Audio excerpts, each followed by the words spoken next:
Question. What kind of bear is best? That's a ridiculous question. False. Black bear. Fact. Bears eat beets. Oh. Bears beats Battlestar Galactica. Bears do not...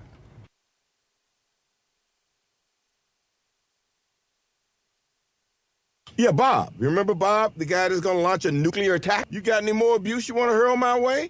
Or are you ready to go in here and take care of Bob?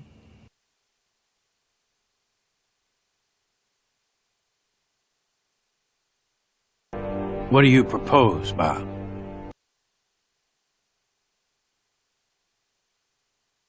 When in doubt, C4.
Howdy, campers.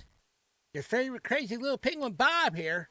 And boy, it's been a really busy, crazy week.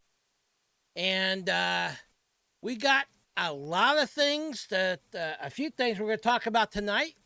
But the main thing is, and this is not, I'm not a political penguin, but I felt like that this was a monumental event that's happening tonight. At 6 o'clock in about 8 minutes Eastern Standard Time, Tucker Carlson went over to Russia to interview Vladimir Putin. And hopefully, I don't know if this is going to be live or if it's just a recorded video that I can play from TuckerCarlson.com. But nevertheless, I felt like I needed to move my Penguin Thoughts podcast an hour earlier so I could incorporate that. Then also another thing that happened this week, actually been several things happened this week. There's rumors out there that Elon Musk may be looking at trying to purchase Disney Who knows? There's also something he posted up on X about Disney's inclusion requirements and stuff, which I'll show that here in a second. And also another thing that happened, Gina Carano posted on Twitter, which we'll talk about later after the Tucker Carlson thing, posted up on Twitter that she has filed suit against Lucasfilm Disney for her firing back around about 2 years ago or so. And which I'm 100% behind, because I think Lucasfilm and Disney did her wrong, and we'll get into all that and the court document and everything like that about it and so forth, and we'll just take a look at what's going on with that. But first, let me switch over here to this, and I'll bring up the tweet from Elon Musk this week, one of many. Nevertheless, it looks like Alex Jones is covering Tucker Carlson's Vladimir Putin interview as well. That's interesting. Which we may actually try watching it over there. I don't know. Which I can check that out here in a little bit. But anyway, Elon Musk, an anonymous source just sent me this from Disney, he says. It is mandatory institutionalized racism and sexism, which I agree completely. It says right here, these are some inclusion standards that, well, it's a lot easier to read this way, isn't it? Let me just zoom in on it.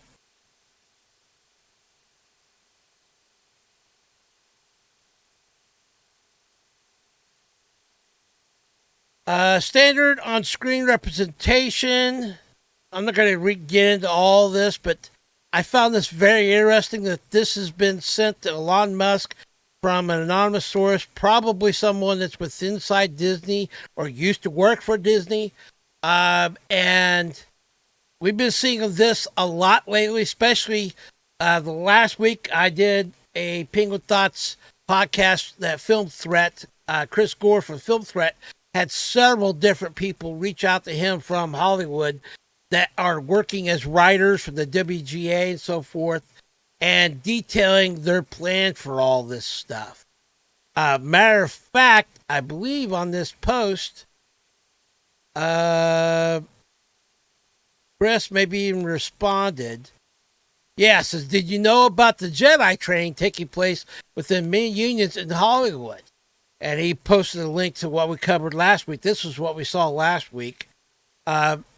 All very interesting. So Chris let Elon know about that.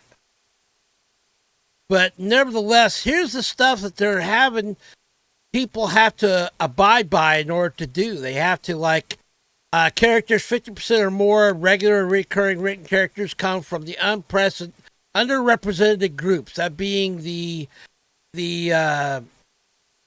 anybody that's not white male and pale male and stale, like Chris says.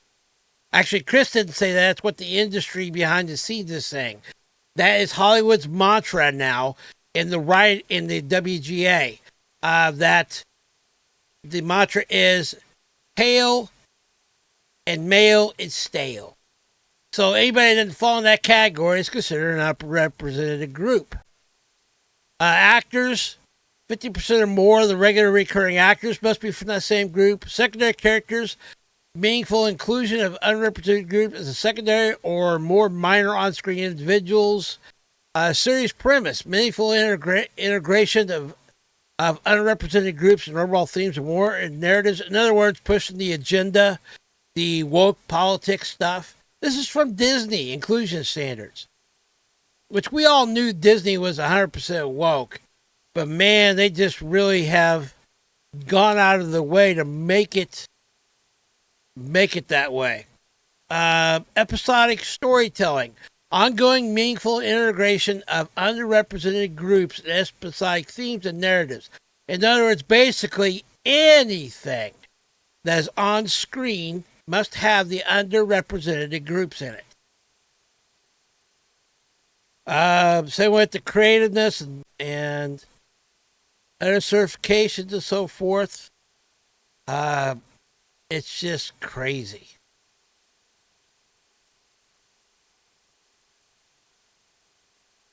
And okay, so let's get into the crux of it here. This is on tuckercarlson.com. And here, hopefully, here in a little bit, we'll be able to either see live or watch the video from Tucker. I don't know if he's doing it live or if it's a video. Either way, here's why he is in Moscow interviewing Vladimir Putin. We're in Moscow tonight. We're here to interview the president of Russia, Vladimir Putin. We'll be doing that soon. There are risks to conducting an interview like this, obviously, so we've thought about it carefully over many months. Here's why we're doing it. First, because it's our job. We're in journalism. Our duty is to inform people. Exactly. 2 years into a war that's reshaping the entire world, most Americans are not informed. They have no real idea what's happening in this region, here in Russia or 600 miles away in Ukraine. But they should know. They're paying for much of it in ways they might not fully yet perceive. The war in Ukraine is a human disaster. It's left hundreds of thousands of people dead. An entire generation of young Ukrainians. And it's depopulated the largest country in Europe. But the long-term effects are even more profound. This war has utterly reshaped the global military and trade alliances. And the sanctions that followed have as well. And in total, they have upended the world economy. The post-World War II economic order, the system that guaranteed prosperity in the West for more than 80 years, is coming apart very fast, and along with it, the dominance of the U.S. dollar. These are not small changes. They are history-altering developments. They will define the lives of our grandchildren. Most of the world understands this perfectly well. They can see it. Ask anyone in Asia or the Middle East what the future looks like. And yet the populations of the English-speaking countries seem mostly unaware. They think that as nothing has really changed. And they think that because no one has told them the truth. Their media outlets are corrupt. They lie to their readers and viewers. And they do that mostly by omission. For example, since the day the war in Ukraine began, American media outlets have spoken to scores of people from Ukraine, and they have done scores of interviews with Ukrainian President Zelensky. We ourselves have put in a request for an interview with Zelensky, and we hope he accepts. But the interviews he's already done in the United States are not traditional interviews. They are fawning pep sessions specifically designed to amplify Zelensky's demand that the U.S. enter more deeply into a war in Eastern Europe and pay for it. That is not journalism. It is government propaganda. Propaganda of the ugliest kind, the kind that kills people. At the same time, our politicians and media outlets have been doing this, promoting a foreign leader like he's a new consumer brand. Not a single Western journalist has bothered to interview the president of the other country involved in this conflict, Vladimir Putin. Most Americans have no idea why Putin invaded Ukraine or what his goals are now. They've never heard his voice. That's wrong. Americans have a right to know all they can about a war they're implicated in, and we have the right to tell them about it because we are Americans too. Right. Freedom of speech is our birthright. We were born with the right to say what we believe. That right cannot be taken away no matter who is in the White House. But they're trying anyway. Almost 3 years ago, the Biden administration illegally spied on our text messages and then leaked the contents to their servants in the news media. They did this in order to stop a Putin interview that we were planning. Last month, we're pretty certain they did exactly the same thing once again. But this time, we came to Moscow anyway. We are not here because we love Vladimir Putin. We are here because we love the United States. And we want it to remain prosperous and free. We paid for this trip ourselves. We took no money from any government or group. Nor are we charging people to see the interview. It is not behind a paywall. Anyone can watch the entire thing, shot live to tape and unedited, on our website, tuckercarlson.com. Elon Musk, to his great credit, has promised not to suppress or block this interview once we post it on his platform, X, and we're grateful for that. Yes, Elon. Western governments, by contrast, will certainly do their best to censor this video on other less principled platforms because that's what they do. They are afraid of information they can't control. But you have no reason to be afraid of it. We are not encouraging you to agree with what Putin may say in this interview, but we are urging you to watch it. You should know as much as you can. And then, like a free citizen and not a slave, you can decide for yourself. Exactly. Thanks. I agree 100% with what Tucker just said there. This is for informational purposes. Do with that information what you will. Make up your own mind. And don't let someone else tell you what to think, including this little penguin. I may have my ideas of what I think this is about and so forth. But at the same time, I'm going to encourage you to just watch the video, watch the hope. I think this is live. Watch it and then decide for yourself. I want to see if by some chance. There it is.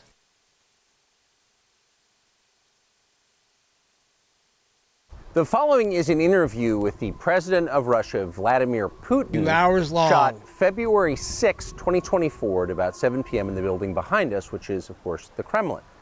The interview, as you will see if you watch it, is primarily about the war in progress, the war in Ukraine, how it started, what's happening, and most pressingly, how it might end. One note before you watch. At the beginning of the interview, we asked the most obvious question, which is, why did you do this? Did you feel a threat, an imminent physical threat? And that's your justification. And the answer we got shocked us. Putin went on for a very long time, probably half an hour, about the history of Russia going back to the 8th century. And honestly, we thought this was a filibustering technique and found it annoying and interrupted him several times. And he responded he was annoyed by the interruption. But we concluded in the end, for what it's worth, that it was not a filibustering technique. There was no time limit on the interview. We ended it after more than 2 hours. Okay, so it's not live, Instead, it's just a video. What you're about to see seemed to us sincere, whether you agree with it or not. Vladimir Putin believes that Russia has a historic claim to parts of Western Ukraine. So our opinion would be to view it in that light, as a sincere expression of what he thinks. And with that, here it is. Mr. President, thank you. On February 22nd, 2022, you addressed your country in a nationwide address when the conflict in Ukraine started. And you said that you were acting because you had come to the conclusion that the United States, through NATO, might initiate a, quote, surprise attack on our country. And to American ears, that sounds paranoid. Tell us why you believe the United States might strike Russia out of the blue. How did you conclude that? It's not that America, the United States, was going to launch a surprise strike on Russia. I didn't say that. Are we having a talk show or a serious conversation? Here's the quote. Thank you. It's a formidable, serious talk. Because your basic education is in history, as far as I understand. Yes. So if you don't mind, I will take only 30 seconds or 1 minute to give you a short reference to history for giving you a little historical background. Please. Let's look where our relationship with Ukraine started from. Where did you... I love Tucker. He is so on top of it. And this, I don't know how this is going to turn out. But I am 100% behind why Tucker's doing this, because he's doing it for no other reason just to get the information out there so that you can decide for yourself. And so we don't have to believe the mainstream media or anybody else, but we can just hear it straight from the horse's mouth, in this case, Vladimir Putin, and decide for ourselves what's actually going on. Because we've heard from one side, now it's always best in a conflict to hear, in my opinion, to hear from both sides. And we've not had the opportunity to hear from this side. So, here we go. Ukraine come from? The Russian state started gathering its... Let's back it up. Because your basic education is in history, as far as I understand. Yes. So if you don't mind, I will take only 30 seconds or 1 minute to give you a short reference to history for giving you a little historical background. Please. Вот смотрите, с чего начались Let's look наши where our отношения с relationship with Ukraine started from. Откуда она взялась? Where did Ukraine come from? Российское государство стало The собираться Russian state started gathering itself as a centralized statehood, годом создания российского государства, and it is considered to be the year of the establishment of the Russian state in 862, Новгород на северо-западе страны. when the townspeople of Novgorod invited a Varangian prince, Rurik, from Scandinavia to reign. Варягов. 862 год. В 1800 In 1862, Russia celebrated the 1000th anniversary of its statehood. своей государственности и в Новгороде. And in Novgorod, there is a memorial dedicated to the 1000th anniversary of the В country. 882 году In 882, Rurik's successor, Prince Oleg, who was actually playing the role of regent at Rurik's younger son, по сути функция регента because Rurik had died by that time, came to Kiev. к этому времени пришел в Киев, отстранил от власти двух братьев, He ousted two brothers who apparently had членами дружины Рюрика, once been members of Rurik's squad. имея два центра в Киеве и в Новгороде. So Russia began to develop with two centers of power, Kiev and Novgorod. Следующая очень значимая дата в истории The России. next very significant date in the history of Russia was 988. Владимир This was the baptism of Russia, when Prince Vladimir, the great-grandson of Rurik, baptized Russia and adopted Orthodoxy, or Eastern Christianity. централизованное российское государство. From this time, the centralized Russian state began to strengthen. Единая территория. Why? Because of the single territory, integrated economic ties, Один язык. one and the same language, and, after the baptism of Russia, the same faith and rule of the prince. The centralized Russian state began to take shape. Российское государство. Back in the Middle Ages, Prince Yaroslav the Wise introduced the order of succession to a throne. Введение престола наследия. But after he passed away, it became complicated for various reasons. Чуть-чуть попозже, после того, как он ушел из жизни. The throne was passed not directly from father to eldest son, but from the prince who had passed away to his brother, then to his sons in different lines. Потом сыновьям по разным. Wow. Все это Got привело к All convoluted, this led to basically. the fragmentation and the end of Rus as a single state. Yeah. привело к раздробленности. There was nothing special about it. The same was happening then in Europe. Но раздробленное divergence русское государство in the стало family. легкой добычей. But the fragmented Russian state became an easy prey to the empire created earlier by Genghis Khan. Хан Батый пришли на Русь, His successors, namely Batu Khan, came to Rus, plundered and ruined nearly all the cities. The southern part, including Kiev, by the way, and some other cities, simply lost independence, while northern cities preserved some of their sovereignty. в Орду. Но Okay. часть суверенитета сохранили. They had to pay tribute to the horde, but they managed to preserve some part of their sovereignty. Начало складываться единое российское государство. And then a unified Russian state began to take shape with its center in Moscow. Оно начало Basically, in a nutshell, he's trying to explain how we got to where we are now from a historic standpoint of like how Russia came to be, and supposedly Ukraine is actually a part of Russia. I don't know if it is or not. I'm not much into history of that area and so forth. If this was American history, I could definitely tell you a little bit more. But outside of America, I don't really know myself. So it's a little hard to keep up because obviously he's got to translate because he speaks in Russian, and he's got we're getting a translator. But for the most part, this is just kind of leading up to his original answer to Tucker, the question about why Russia is in this war against Ukraine. Yeah, Parent, I'm not really much into politics myself, but this is something that directly affects every single American. because we are supposedly supporting the war in Ukraine. And I think it's important to have this information that Tucker has literally put his life in danger because there's even threats against his life. There is even the possibility that they may not allow him back into the U.S. So he's gone out on a limb here to go and have this interview with Vladimir Putin. So I felt like it was something that is very important. I'm not really big on politics, but I do like a lot of what Tucker does. And in this case, Tucker is just simply trying to give us the information and let us decide for ourselves. So, anyway, continuing on with this history lesson from Putin. The southern part of Russian lands, including Kiev, began to gradually gravitate towards another magnet, the center that was emerging in Europe. I'm already lost on some of the things he's saying. This was the Grand Duchy of Lithuania.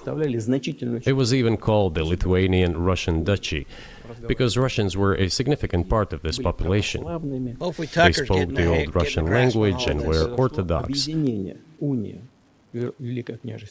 But then there was a unification, the union of the Grand Duchy of Lithuania and the Kingdom of Poland. A few years later, another union was signed. Yeah, and I don't like doing mainstream media news either, because you can't trust them, I think.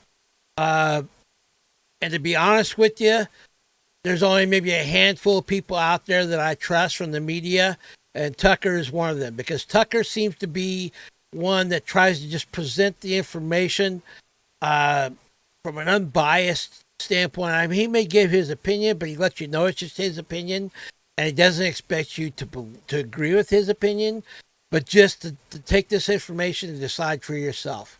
Matter of fact, he even said that in the beginning of this, as well as even the little 4-minute video we just watched at the beginning of the podcast, which I think is really kind of cool. So, I mean, he's not trying to push some type of narrative, and I am not either. All I'm trying to do is the same thing Tucker is. Providing this information, I want to find out for myself and decide for myself, and I want you to do the same. If you're watching or lurking or watching this video at a later point, yeah,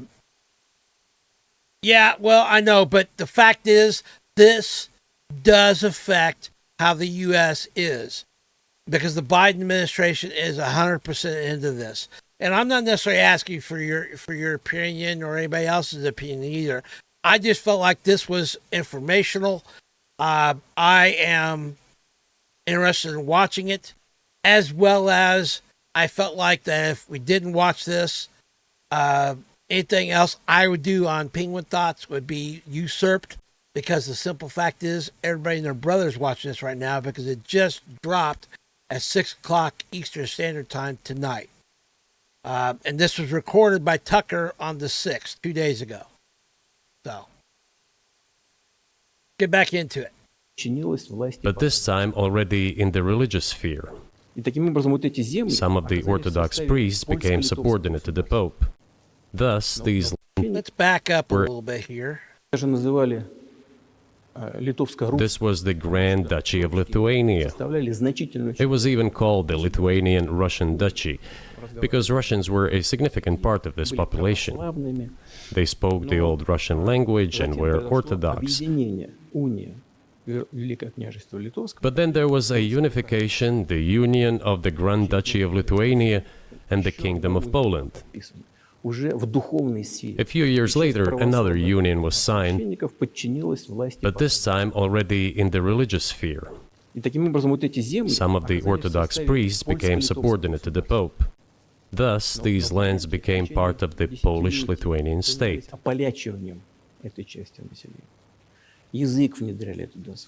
During decades, the Poles were engaged in Polonization of this part of the population.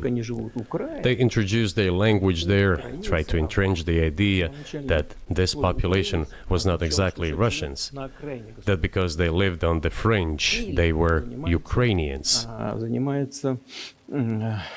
Originally, the word Ukrainian meant that a person was living on the outskirts of the state, along the fringes, or was engaged in a border patrol service. It didn't mean any particular ethnic group. Поляки всячески So the Poles were trying to, относились in every possible way, to colonize this part of the Russian lands, and actually treated it rather harshly, not to say cruelly. All that led to the fact that this part of the Russian lands began to struggle for their rights. писали письма. They wrote letters to Warsaw demanding that their rights be observed and people be commissioned here, including to Kiev. I beg your pardon, can you tell us what period? I'm losing track of where in history we are. Yeah, I'm not the only Polish one. oppression Это было of в 13 Ukraine. веке. Это было It was in the в 13th century. 14 веке. Ну вот. I don't know. I can't answer that. I don't really follow politics, Baron. This is not necessarily a political thing, as it is that I believe mainly why I'm watching this is for two reasons. Because I honestly believe it does affect us here in America. But number two, even more importantly, we need to be aware as Christians, we need to be aware of the end times and what's happening in the world are signs and indications of just how close Christ's return is and so forth. So it's all very important. I have no intention of making this a political channel. This is just something I found that I felt like I needed to watch and needed to share. Talking about 1945 to 1989, I'm not sure exactly. So, I mean, you probably know more about politics than I would. I don't really follow it. I stay, but I do like to hear what Tucker has to say about things. I do tune into his stuff periodically. Some of his stuff even directly correlates into the stuff I do cover here, and that's pulp culture. Because I firmly believe 100% as politics and culture, which are interweaved together, as they go, so does our nation, so does the world, and so does the direction that our leaders are, and it affects us down to our day-to-day lives. Yeah, I don't know if Putin can be trusted or not, and I'm not going to tell you one way or another. You decide for yourself.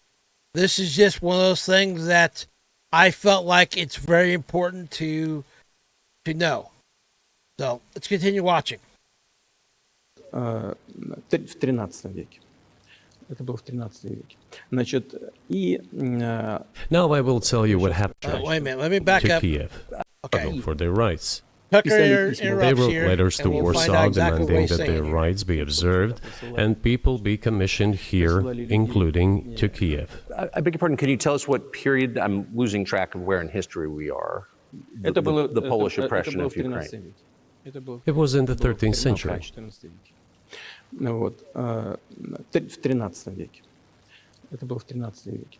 Значит, и Now I will tell you what happened later дальше и назову даты, чтобы не было путаницы. and give the dates so that there is no confusion.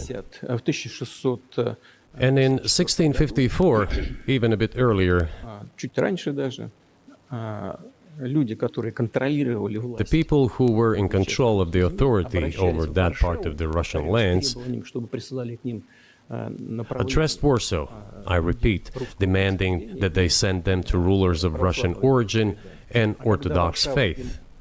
When Warsaw did not answer them, and in fact rejected their demands, they turned to Moscow, so that Moscow took them away. Чтобы вы не думали, что я что-то придумал, Дима. So that you don't think that I'm inventing things, I'll give you these Я вам отдам documents. вот эти документы. Well, it doesn't sound like you're inventing it. I'm not sure why it's relevant to what happened 2 years ago. Но все-таки But still, документы из архива. these are documents from the archives, copies. Здесь письма Here are the letters from Bogdan Khmelnytsky, контролировал власть в этой the man who then controlled the power in this part of the Russian lands в Варшаву.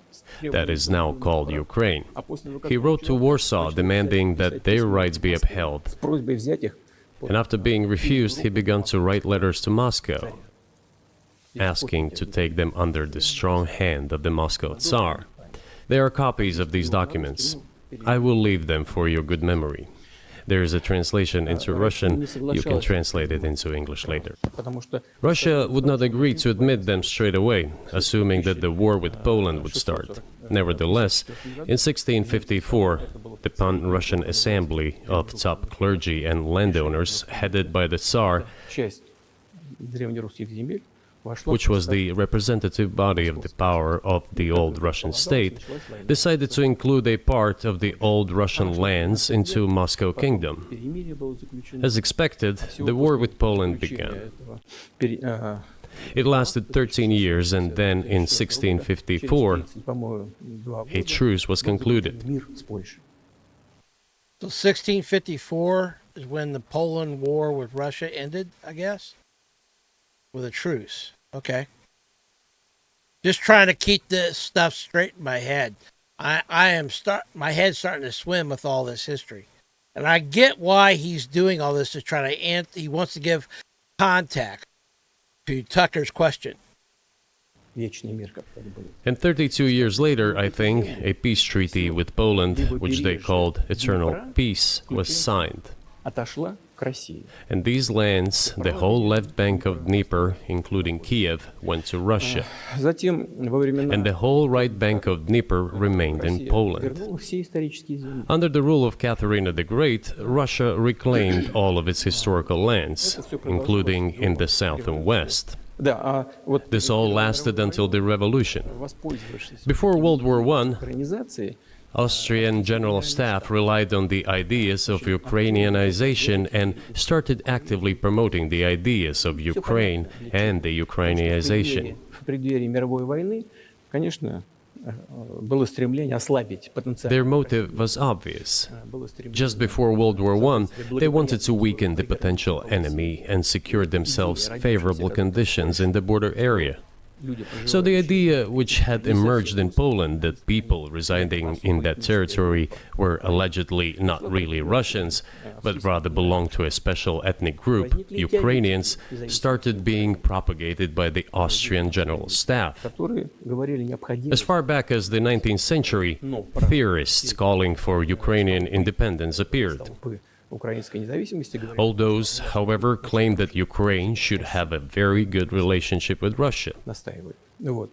They insisted on that. После революции 1917 года After the 1917 revolution, старались восстановить государственность. Развернулась the гражданская. Bolsheviks sought to restore the statehood, and the civil war began, including the hostilities with Poland. В Польше в 1921 году, которые, по которым западная In часть 1921, peace with Poland was proclaimed, and under that treaty, the right bank of Dnieper River once again was given back to Poland. в 1939 Okay, wait a minute here. I'm kind of lost. Let's look up something.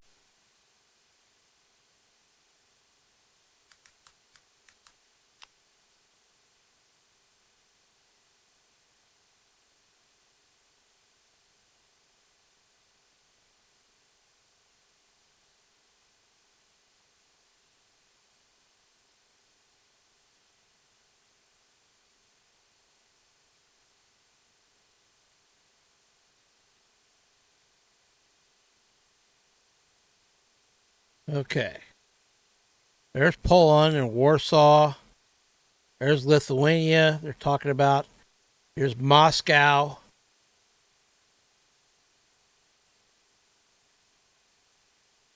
And there's Ukraine.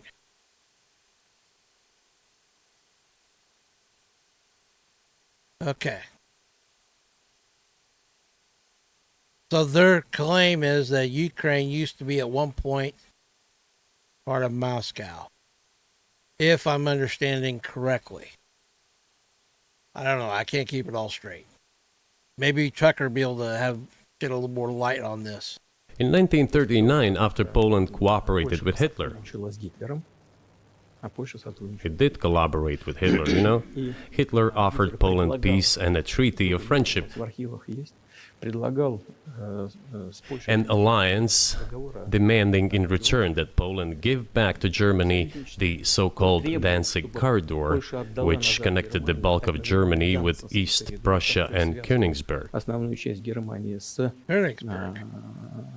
Okay. Кёнигсбергом и с Восточной Пруссией. After World War I, this territory was transferred to Poland, and instead of Danzig, a city of Dansk emerged. И вместо Данцига появился. Hitler asked them to give it amicably, but they refused. Of course. Still, they collaborated with Hitler and engaged together И вместе занялись in the partitioning of Czechoslovakia. But may I ask you, you're making the case that Ukraine, certainly parts of Ukraine, eastern Ukraine, is in effect Russia, has been for hundreds of years. Why wouldn't you just take it when you became president 24 years ago? You have nuclear weapons, they don't. If it's actually your land, why did you wait so long? Сейчас. Да, сейчас I'll tell you. That's a good question. I'm coming to that. This briefing is coming to an end. It might be boring, but it explains many I things. just don't know how it's relevant. Ну, отлично. Тогда мне очень Good. приятно, что вы так это оценили. Good. Spасибо большое. I'm so Glad he's not gratified that finding you it boring. I appreciate it. am. После, Thank you. перед Вторым I So, Isaac Lazen. before World War II, Poland collaborated with Hitler, and although it did not yield to Hitler's demands, it still participated in the partitioning of Czechoslovakia together with Hitler, as the Poles had not given the Danzig corridor to Germany and went too far, pushing Hitler to start World War II by attacking them. Why was it Poland against whom the war started on 1st September 1939?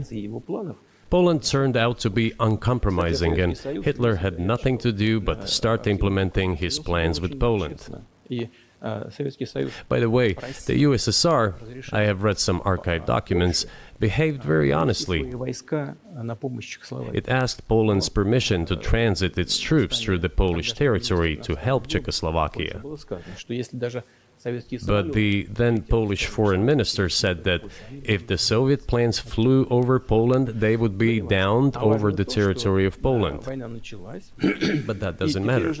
What matters is that the war began, and Poland fell prey to the policies it had pursued against Czechoslovakia, as under the well-known Molotov-Ribbentrop Pact.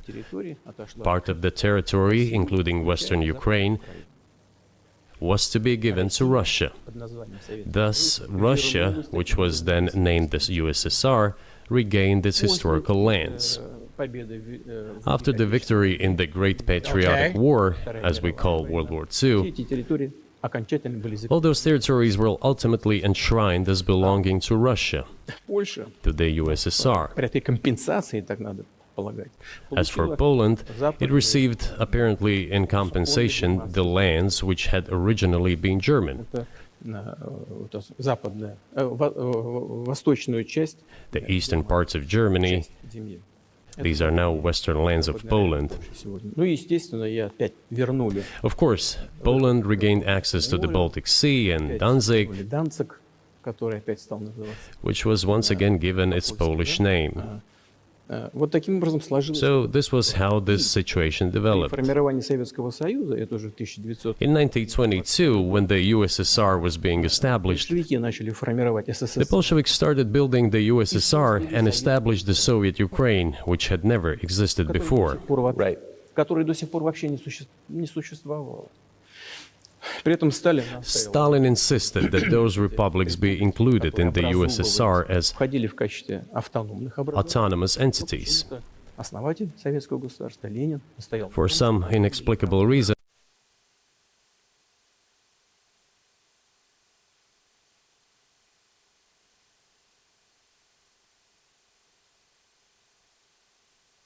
Well, this is interesting.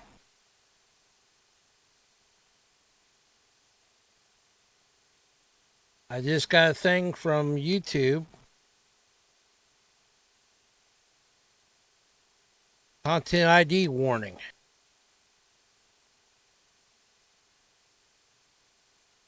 I'm guessing it's because I'm watching the Tucker thing.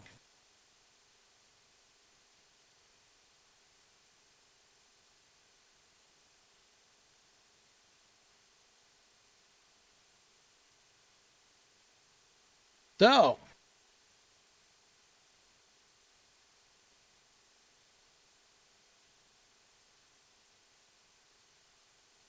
yeah, I agree, Perrin, that I I'm a history buff when it comes to American history. But the problem is we don't know, I mean, at least in my mind, I don't feel like I know enough about Russian history to speak to whether or not what he's saying is true or not. I don't know. There is a lot of complication there. Should be interesting whether or not YouTube decides to take this video, take the stream down or not. As it stands right now, I'm still showing as live.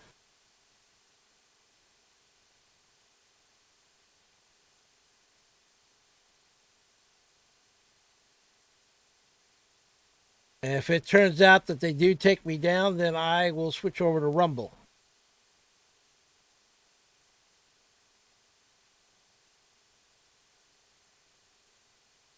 Well, let's continue on, see what happens. I just wish you'd get through the history stuff pretty quickly. I want to find out exactly what's going on. What's the reason behind why he feels like he's justified in attacking Ukraine? You know? It doesn't make sense to me. Lenin, the founder of the Soviet state, insisted that they be entitled to withdraw from the USSR. And again, for some unknown reasons, he transferred to that newly established Soviet Republic of Ukraine some of the lands together with people living there, even though those lands had never been called Ukraine, and yet they were made part of that Soviet Republic of Ukraine. Those lands included the Black Sea region, which was received under Catherine the Great, and which had no historical connection with Ukraine whatsoever. Even if we go as far back as 1654, We'll go back to that map here.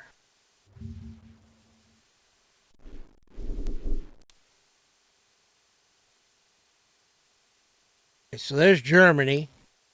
Poland, the east parts had been taken over by Germany. That's how the war started, because they invaded Poland.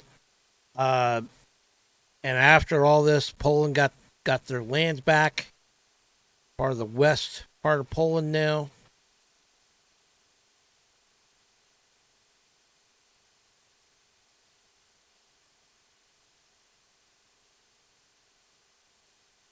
Well, there we go. My stream has been temporarily blocked because we detected video belonging to someone else. Yep.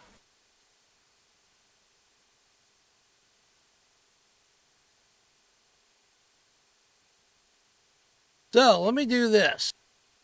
I'm going to switch over to, hopefully I'm still live enough you can see what I'm doing here.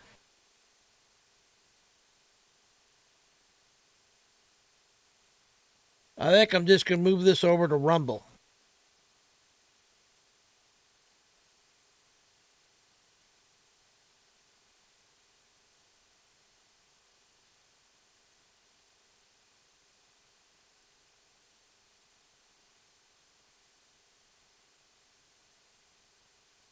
So one moment while I get some information here. I'll put a link in the chat to Rumble.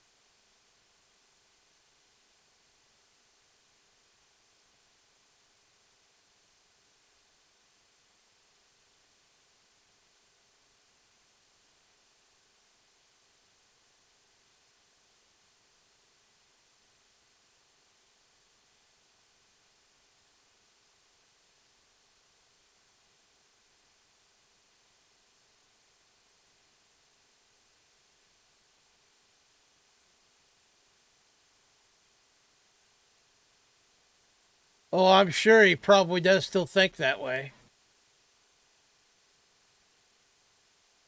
Very possible.